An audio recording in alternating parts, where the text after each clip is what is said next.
welcome. Seniors in Pickleball, we are kicking off PickleCon panel discussion. We are first up, and I can't think of a better place to start because this game really has been sort of held up for a very long time and continues to be by seniors.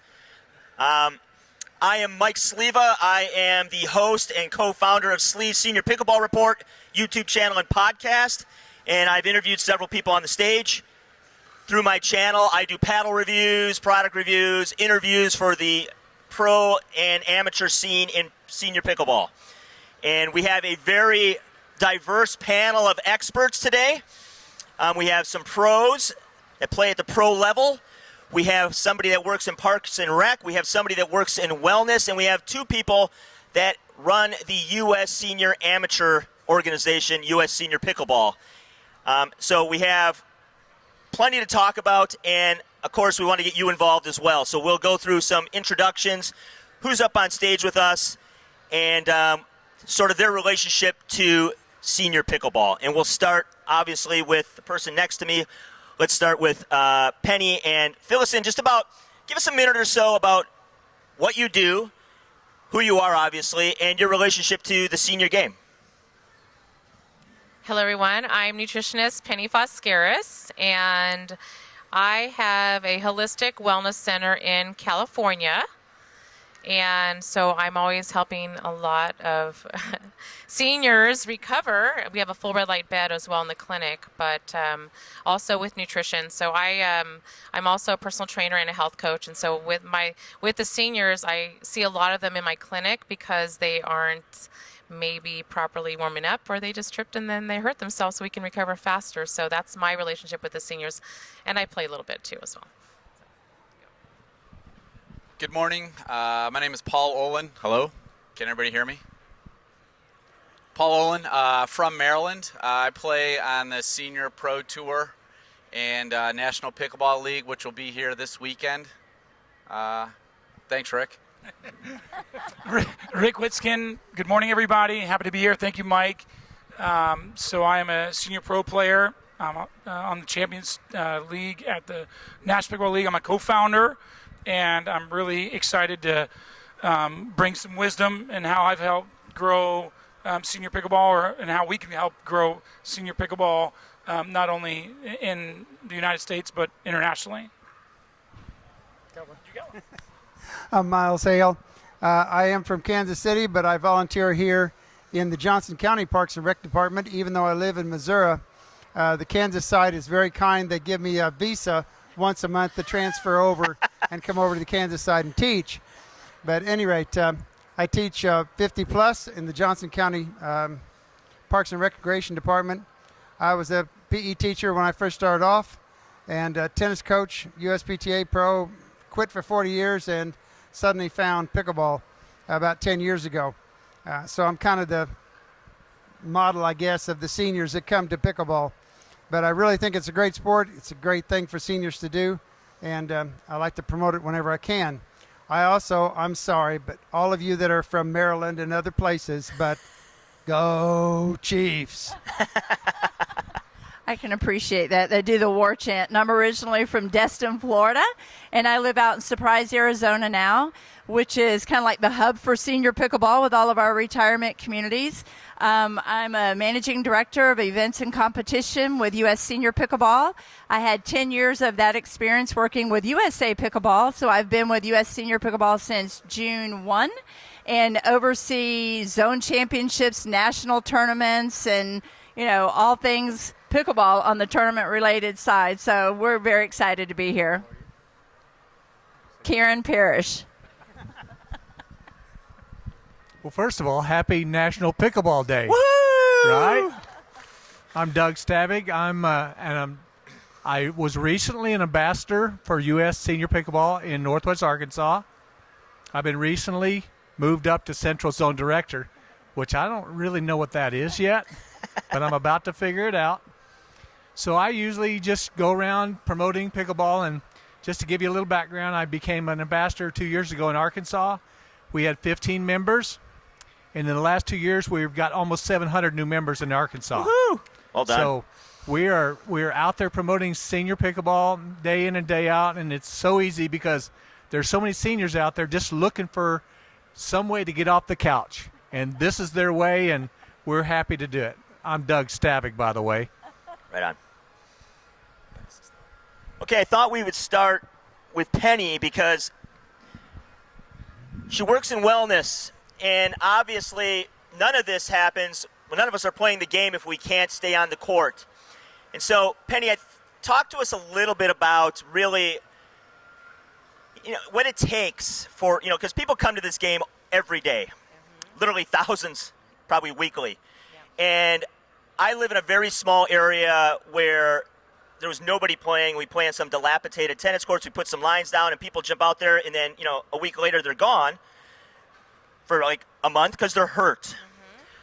So talk a little bit about keeping people on the court. And I think that from what I understand as I get older is the missing ingredient, so to speak, is nutrition.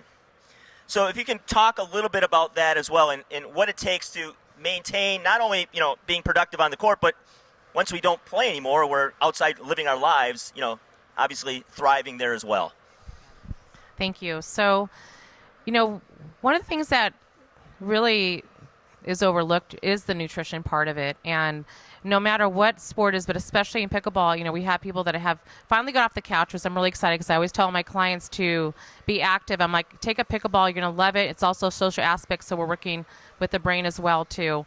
But a lot of people, even through their life, they don't even know how many calories they need. That's number one, okay? And now you're burning even more calories.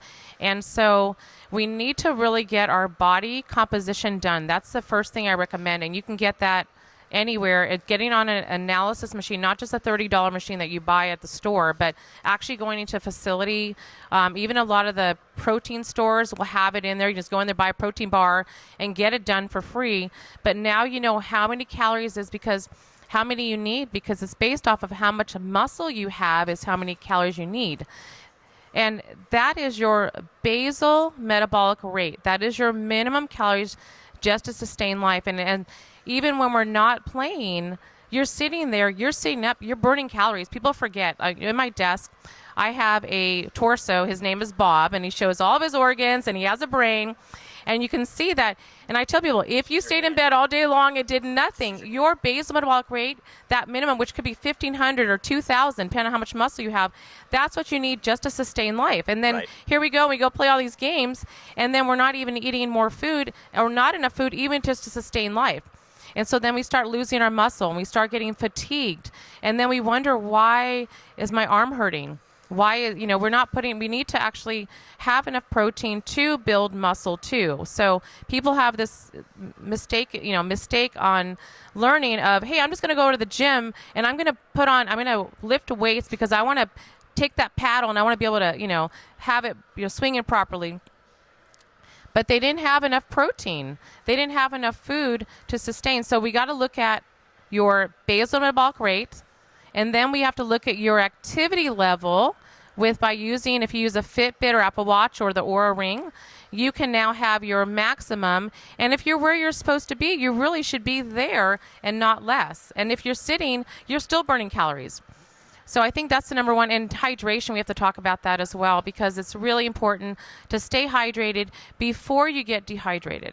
And looking at it, and a minimum is half your body weight in ounces of water is really critical to look at. And if you're sweating, you might be low in electrolytes. And if you're really dehydrated, I always recommend, as much as I don't like plastic bottled water, but looking at smart water, something that is vapor distilled, it becomes smaller particles to absorb faster in the body. So that's different. And a lot of people now are jumping on the bandwagon. I need alkaline water to hydrate, but actually that's just changing the pH level in your body. It's not hydrating your cells. And if you drink alkaline water when you're eating, you might not digest your food because you just neutralize the acidity in your stomach. Okay, so anyhow. Thank you. Paul and Rick play a very high level of pickleball, and they play a lot of events. If you follow senior pickleball, they are in most events. And sometimes, I think Rick, a couple years ago, used 30 stops, 30 events. And not just singles, mixed, and gender doubles. So I want to talk to you guys about really what it takes to maintain that sort of level week in and week out, because there's not really much of an off season. So talk a little bit, because Paul, you play, when I first started following you, you were a singles guy, and that is a grind day in and day out, and he plays a very high level. He's number one in the world for a long time. So Paul, talk a little bit about what you do really to maintain, your fitness to not only compete, but, keep yourself on the court. That's the most difficult thing. So I'm probably doing an event 3 out of every 4 weekends, and that takes a toll. Yeah. So I've started cutting back a little bit, not playing as much singles. Right. When I'm not having events, I work out. I try to work out every day, whether it's weights or running. Came from a triathlon background before this, so that kind of helps. But to your point about intake, I've worked with a lot of young pros, and everybody's always drinking, getting their electrolytes in, but they're not eating during the day. And so you can see the performance goes off by the afternoon. It's not only physically but mentally, because they're not getting the calories in. So that's all your comments are awesome, and that's what I track. I'm watching how many calories I burn, so I need to know how many calories I take in on a given day. Right. And that helps today. It's the preparation beforehand that helps more. Yeah. Rick? Yeah, Rick, you talk about, I think it was 2 seasons ago, the amount of events you played, and you're not what I would call, you're not a tiny little guy like me. You're a physical, big guy.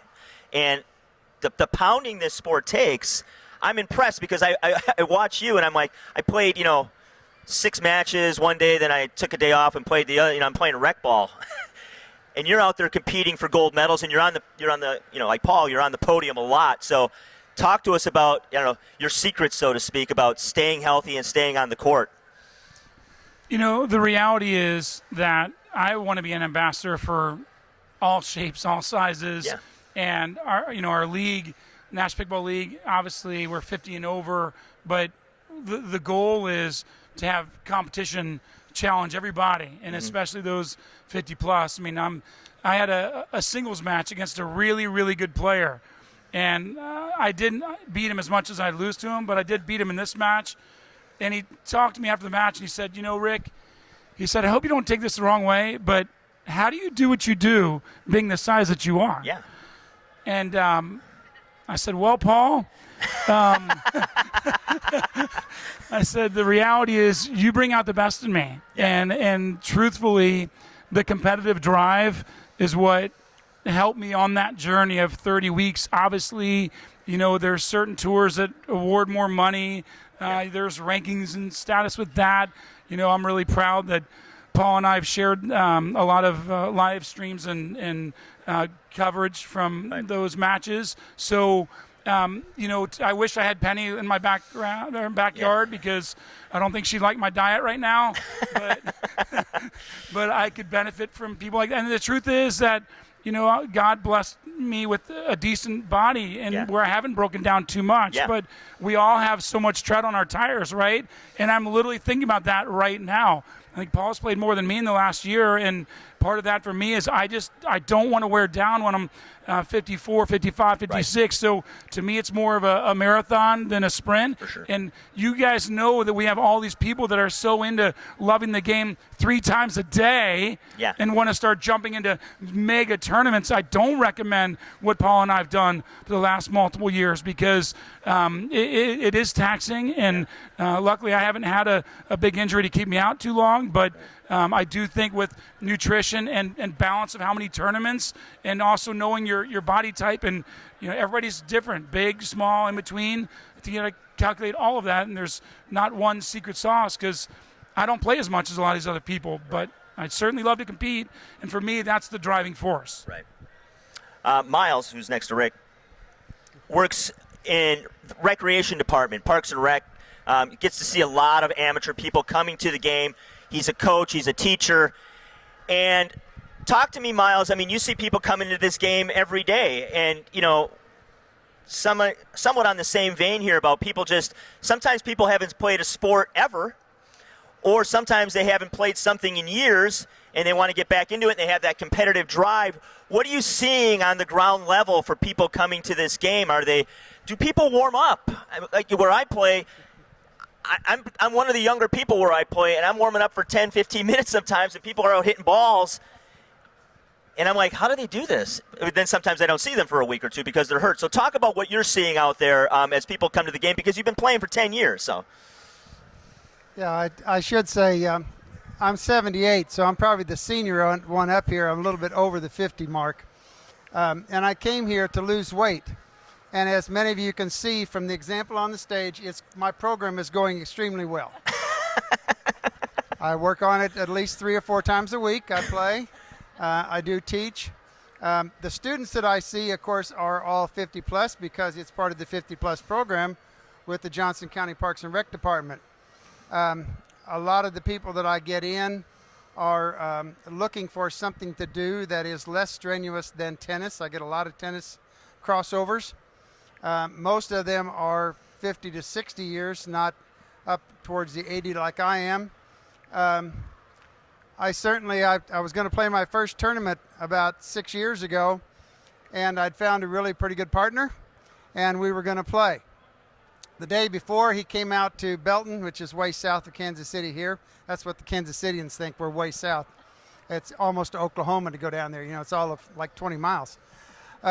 So at any rate, he came and we played, and I pulled my knee or hurt my knee and was out for about 3 months. So, yes, the seniors that come back and don't stretch and don't exercise, I hardly recommend. The first thing I talk to my students about is shoes.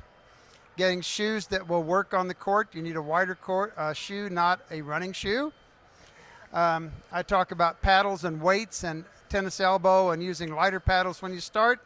If you develop the strength and your elbow can take it, we go to heavier paddles, all the things that you normally would talk about. And then I take them through scoring, which is a whole nother chapter in and of itself, as everyone knows. I was talking to another instructor back here at one of the booths, and we both said we never start a student at 002. The minute you say 2, I don't know what it is, and I'm not here to offend anybody in the audience, but a certain gender takes a great deal of offense at 2. So about 5 years ago, I said I will never say 2 anymore. Now we say 00 start. And about 5 minutes before the end of my first beginner class, I will stop them and say, okay, I lied to you. The rule book says it's 002. But by that point, they have learned why it's 002. That's a good point. They're not questioning it up front, which makes it much easier to teach. At any rate, seniors, we all have an opinion about how things ought to go. But I can tell you from my experience, and I may choke up on this one, I love teaching people and seeing the smiles that come about when people learn to play with one another, to interact with one another, and they learn to be better people in and of themselves. There's nothing better. Right. So true. So true. So Karen and Doug, you're from U.S. Senior Pickleball, and I want to talk a little bit. My channel is about senior pickleball, so I look at the amateur side and the pro side, and I think what I have witnessed over the last few years that I've been involved in the sport is seniors really sort of taking control of their own destiny. On the pro and amateur level. So, Karen and Doug, if you could talk about really the idea behind U.S. Senior Pickleball and really why that is something that is so vital to the senior game and why it's needed. Sure. I want to go back and talk about the nutrition piece absolutely. Just real quick. So I came from 40 years of softball and heard this crazy sound in our gym one day and thought, what is that? And I just picked it up. Within 3 years, I ended up having to have major back surgery. And the importance of your nutrition, I can't even begin to tell you. And 6 weeks after I had back surgery, I was in my first pickleball tournament. And it was due to nutrition. And this is what I've learned. You eat for fuel, not for entertainment. And you drink water like it's your job. And if you can just learn those two things, it will truly help you stay on the court. And there was a gentleman here just a minute ago, and I'm sure you'll see him around. I thought it was so funny. He was wearing a shirt that said, "Be weird, warm up." And that's exactly what you need to do. But as far as the senior piece, U.S. Senior Pickleball, we are senior focused and amateur driven. We support our pro partners like National Pickleball League over here, the other pro events, but we focus on the amateur level at the 50-plus age group, and we're truly seeing it explode like it never has in the past. There have been many other tours that continue to run senior events, and we're so grateful for that. We love being out there and supporting them. Our 70-plus player, Joyce Jones, who's 94. If you don't know who Joyce is, you can't miss her. She is bedazzled, and she is probably at 20 tournaments a year. She loves it. So we focus on those senior amateur players and what they do and what they support, but we truly can't do what we do without the support of our title sponsor, Humana, which helps us stay on the court and promote our programs. What was the question?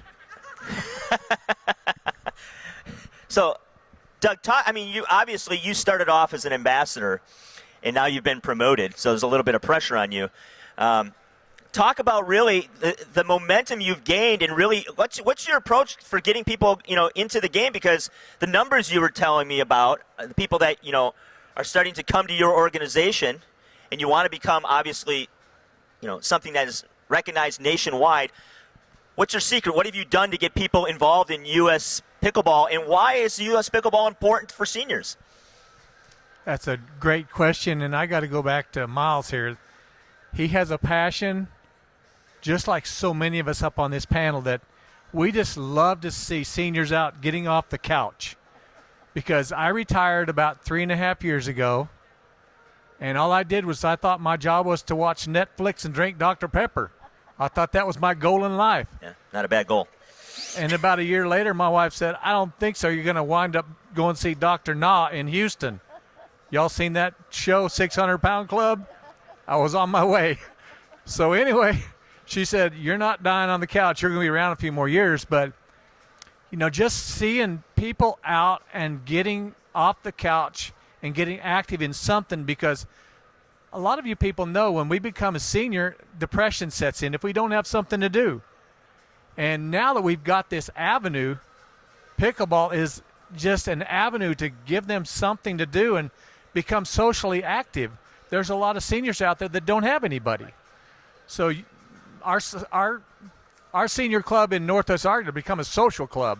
There's so many people getting married and dating, and it becomes an avenue much more than sports. It becomes an avenue to build relationships, friendships. And I actually met my mixed doubles partner. We were playing in Pictona last December. They beat us 15-0. I need to play with that lady. Now she's my doubles partner. She lives in Texas. I live in Arkansas, and we talk a lot.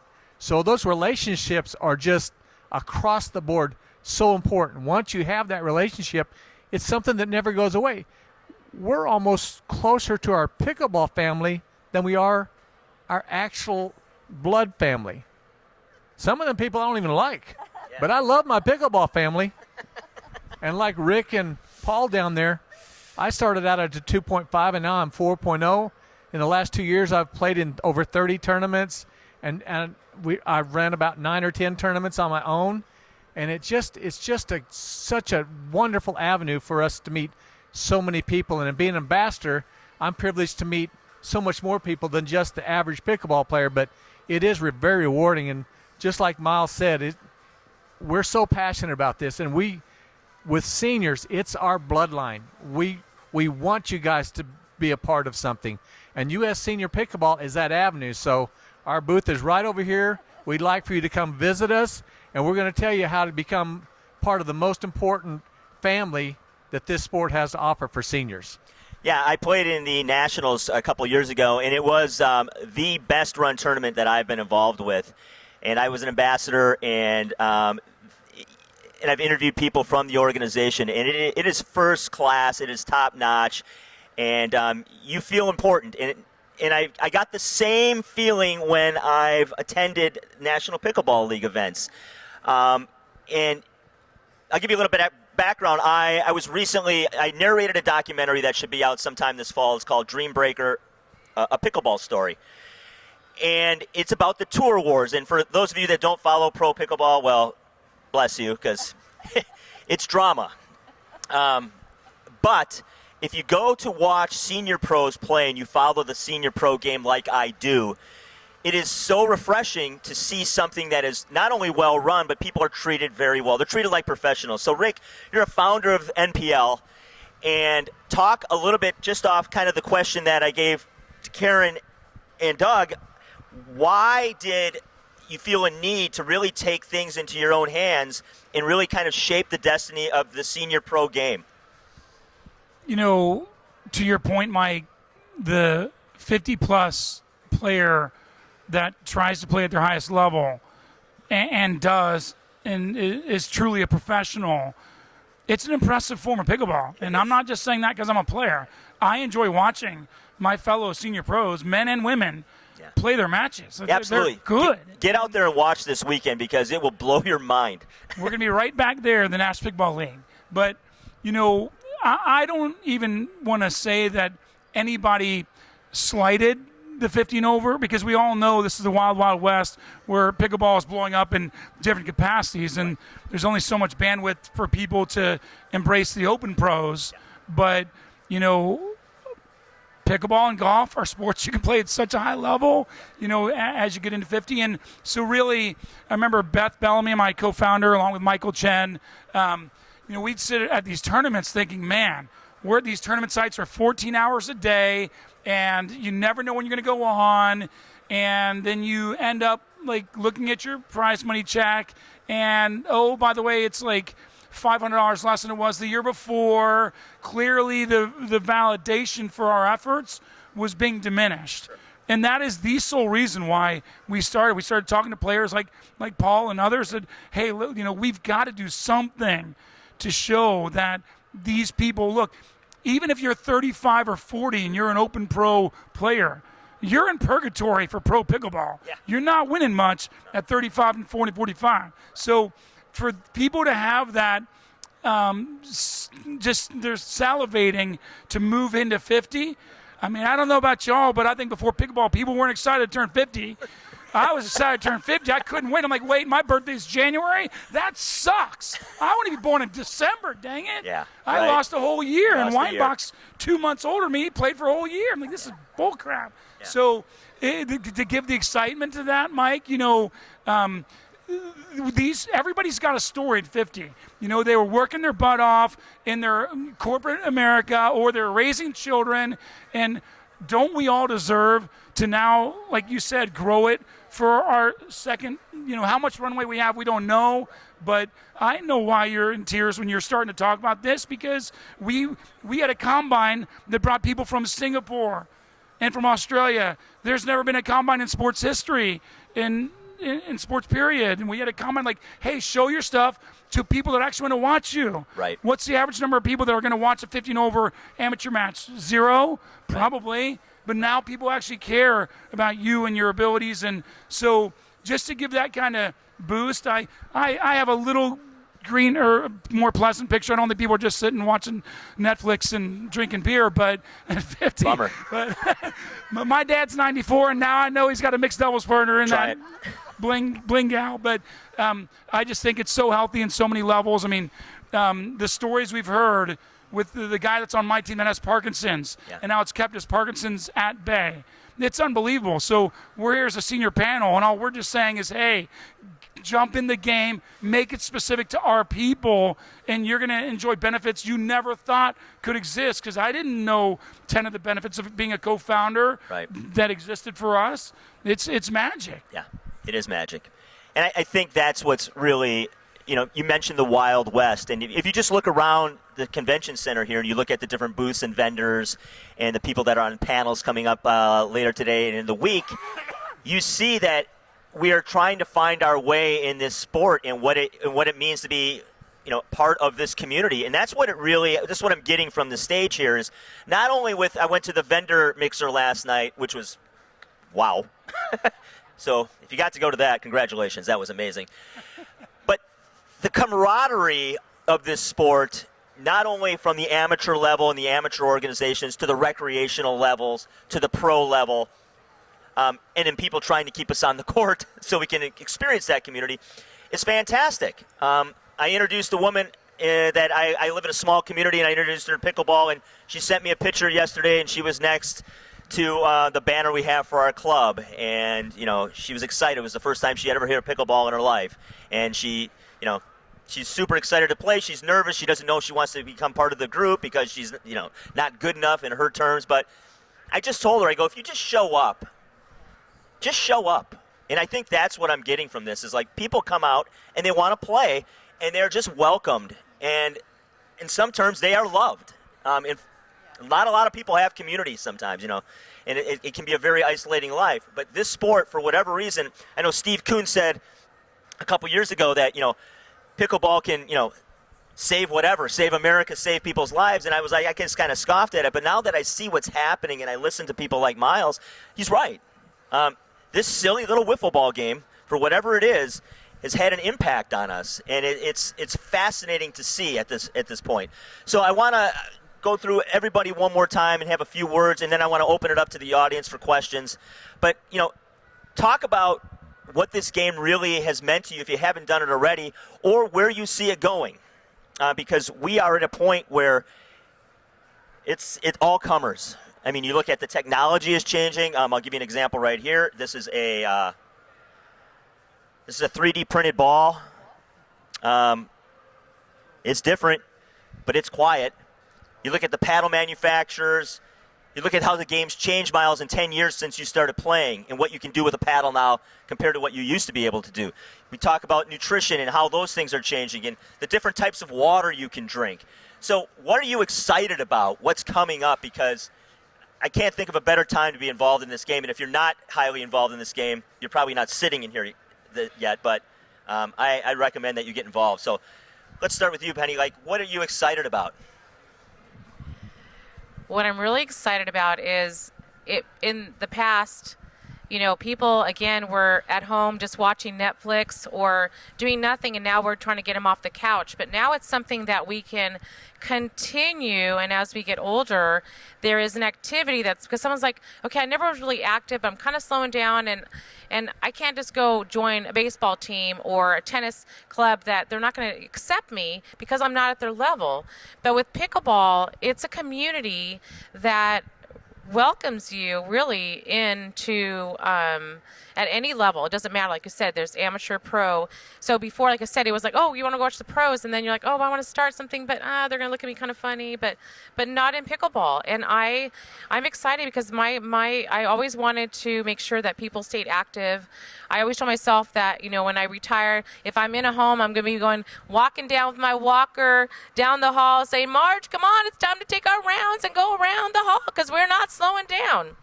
And we get to do that, and I'm excited. I actually also manufacture red light therapy devices to help people recover. Okay, I'm going to talk about that in the other panel later.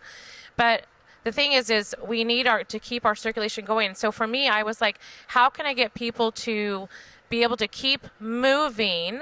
And also we look at dementia and Alzheimer's. When we have the social aspect that brings down the statistics, when we're eating, when we're moving, there's so many things that we look at, but it actually, pickleball can actually help with Alzheimer's and dementia to really bring down the numbers. So I'm really excited about that. So thank you.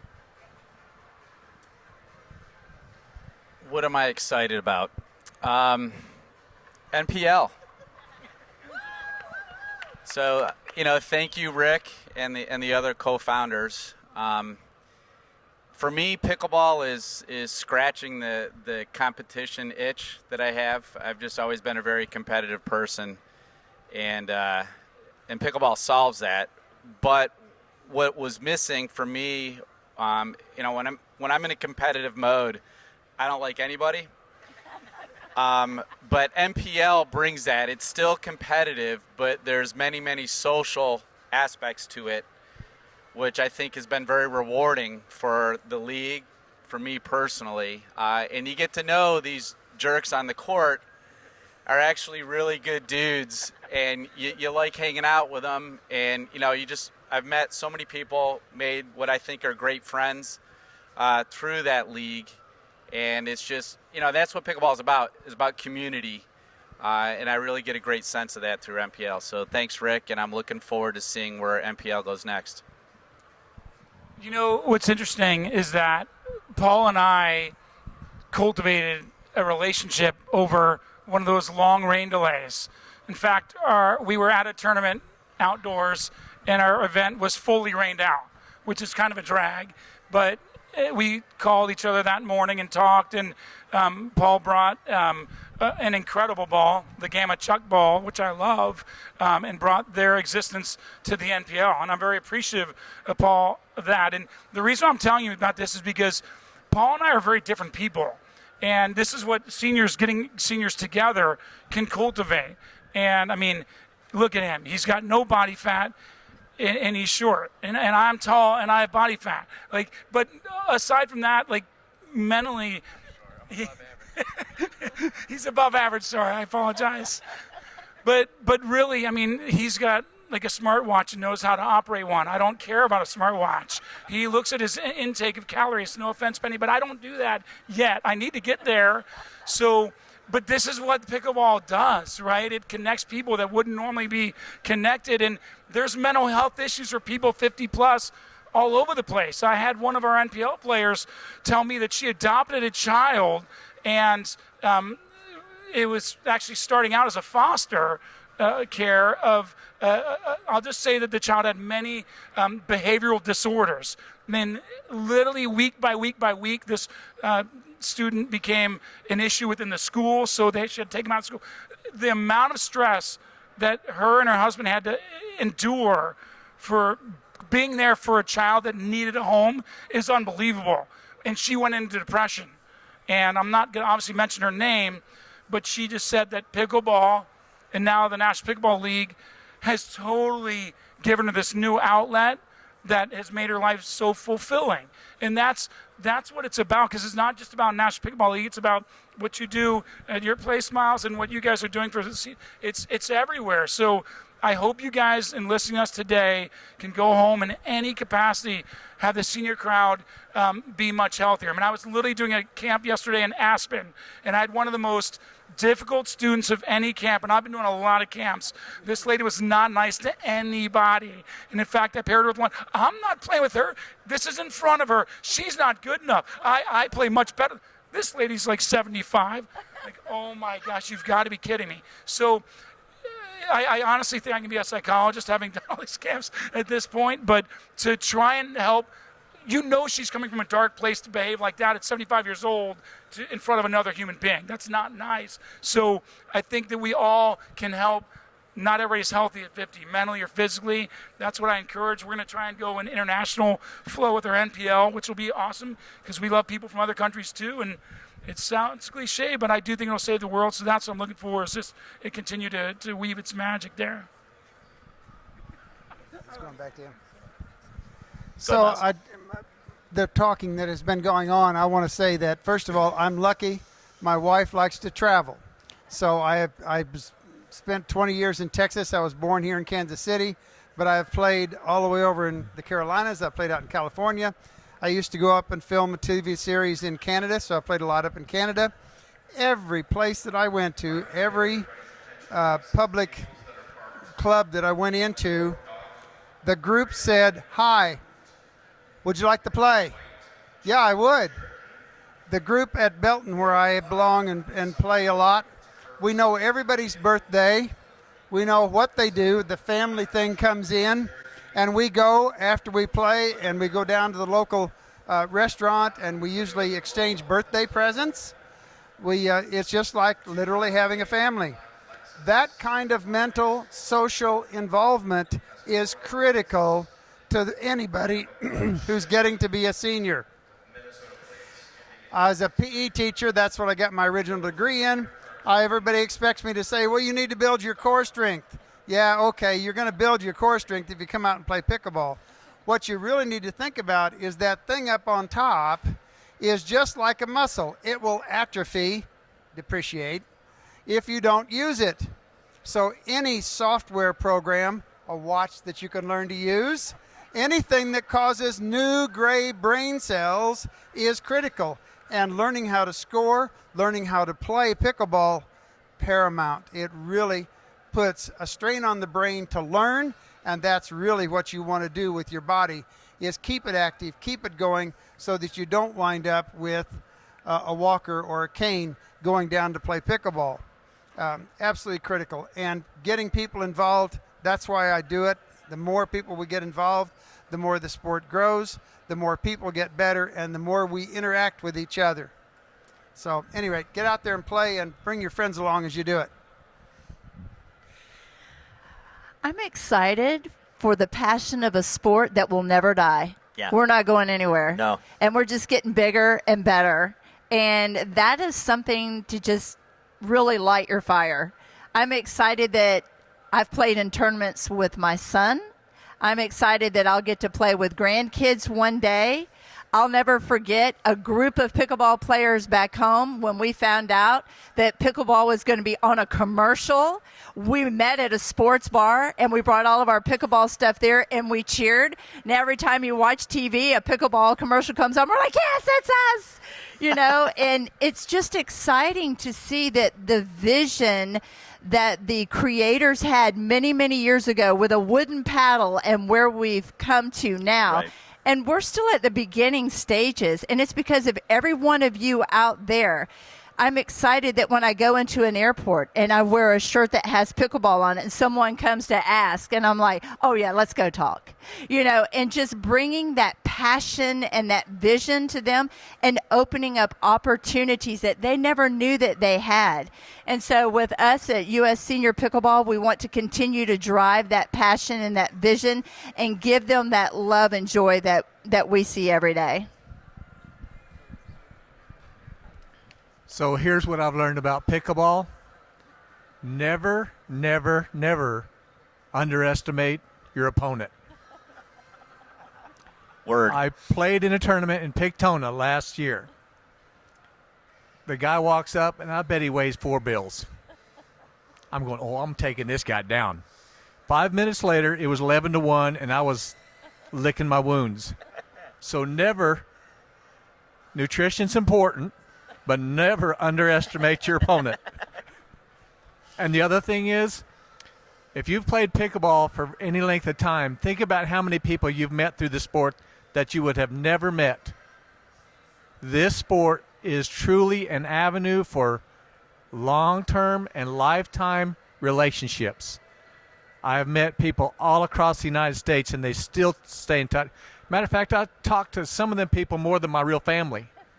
They'll text me like every other day, hey, how's it going? Have you signed any new senior people up? Because right now I'm known as the king of senior pickleball in Arkansas. Hopefully I'm going to be known as the king of senior pickleball all across the central part of the United States. But it truly is an avenue, and we all have to use it.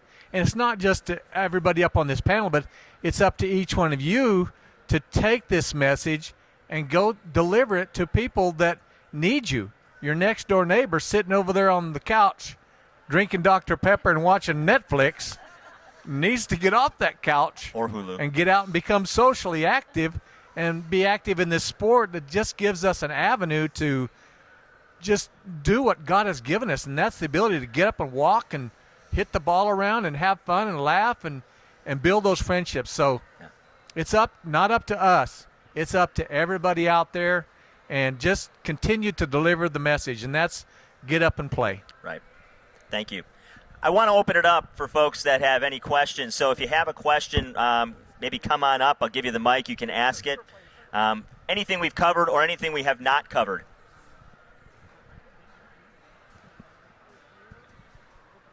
I am. Does this work? Hello? Oh, I'm a longtime runner for 40 years and just like 3-year pickleball player. Absolutely love it. And a couple quick stories and then a question. My friend Elsa was a non-athlete. I was a running buddy with her husband for 40 years. She was a walker. And then she started playing pickleball with us 3 years ago. She now plays twice a day. She kicks my butt and her husband's butt. and absolutely this competitive fire that came out of nowhere. We're like, whoa, amazing. So it is contagious, and it's been welcoming for other beginners.